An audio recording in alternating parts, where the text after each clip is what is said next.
Let's get straight to the topic. Tirahin na natin to. Good sign to sa recovery ni Kai Sotto. Indikasyon lamang po na maganda yung tinatakbo ng rehabilitation ni Kai Sotto.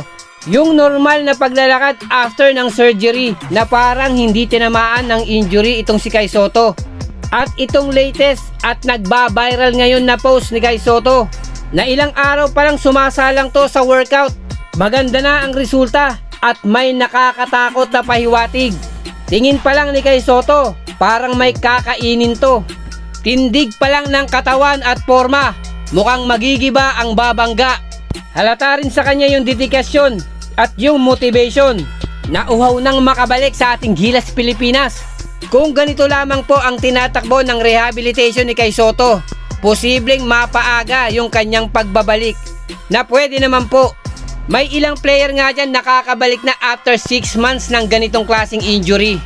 Tapos factor din dito yung kanyang edad, na mas malaki po yung tsansang mapaaga ang recovery kapag bata ka pa kumpara sa mga matatanda.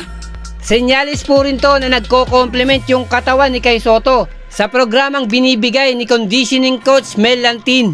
At scientifically, step by step ang kanilang ginagawa. Kaya nga ngayon pa lang, may magaganda ng resulta tayong nakikita sa kanilang mga posts na kung magtutuloy-tuloy lang at nasa plano ang lahat ng kanilang ginagawa, posibleng mapaaga ang pagbabalik ni Kai Sotto sa hardcourt.